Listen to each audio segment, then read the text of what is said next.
Today we are repeating last year's publication again to refresh our memory of what was said and move on. Now we have two fractals. 1. Our spirit is an element of the fractal of universal consciousness. Our consciousness as a derivative of the spirit is also its element, only a step lower. 2.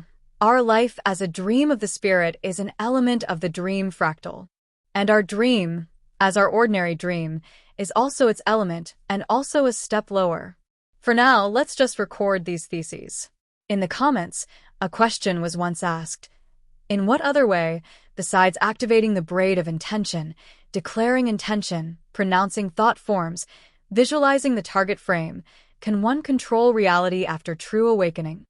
Answer: you control reality when you control yourself. That's right.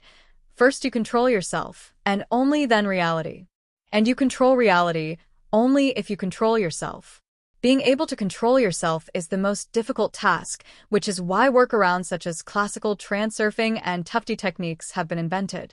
In transurfing, reality is controlled indirectly, using attention-focusing techniques such as scrolling a target slide or amalgam. Your reality is filled with everything that your attention is focused on.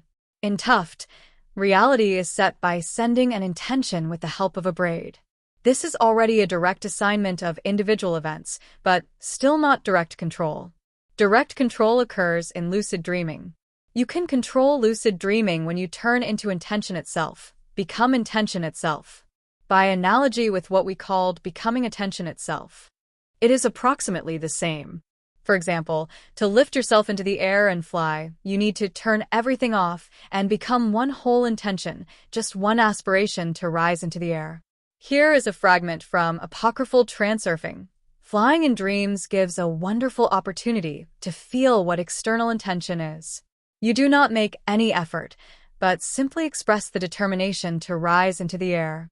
If such an unconditional, even emotionless determination is achieved, some external, not internal, force lifts you off the ground and everything happens as if by itself.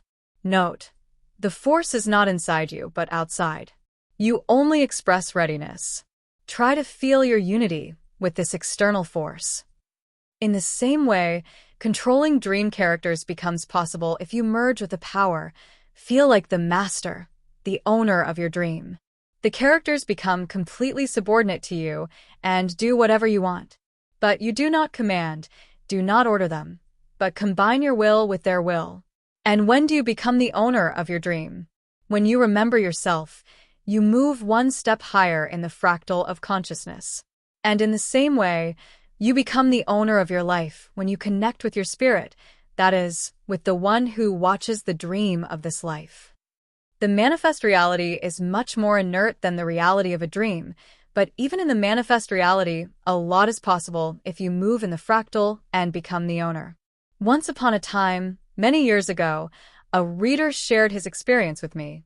At a disco, there was a conflict over a girl, and a whole crowd of hooligans pounced on him. And the guy was not distinguished by his physique, strength, and determination. He was a nerd in general. In such a situation, as he said, something came over him. Out of desperation. It was unrealistic to cope with them, and he didn't want to be beaten and give up on the girl either. Then he fell into some kind of trance and, not remembering himself, easily scattered them all, without making any effort and without understanding how it happened. I was very surprised then. How is it possible? And now I understand that he somehow spontaneously managed to connect with his spirit and become the owner of this fragment of his life as a lucid dream in reality. Non-contact combat occurs in a similar way.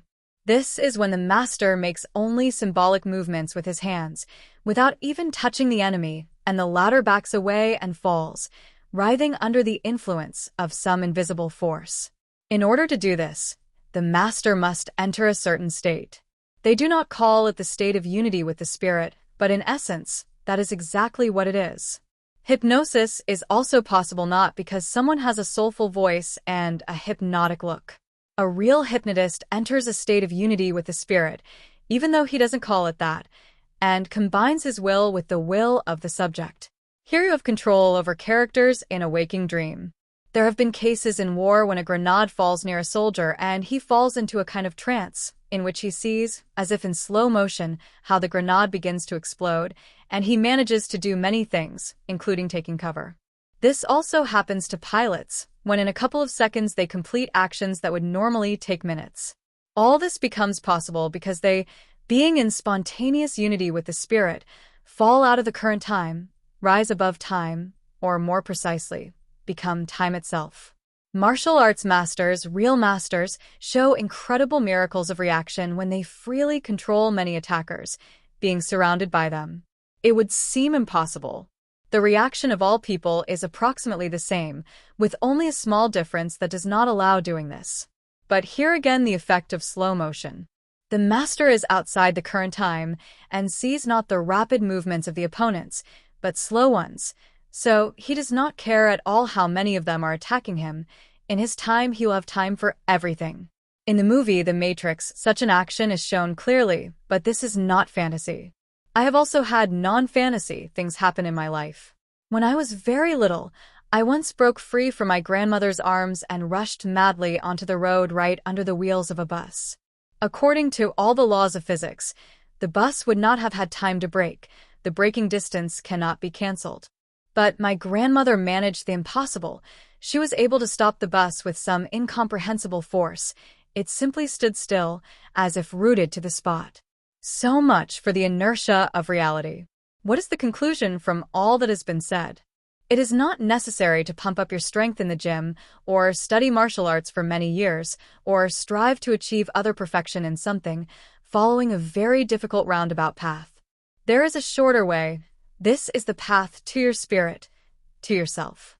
You can remain a nerd or a plain girl, but develop in yourself the power of spirit, incomparable with the strength and attractiveness that cool guys and supermodels have. And then you can truly say, https://Zealands, are you/Vladilets-Snavadenija.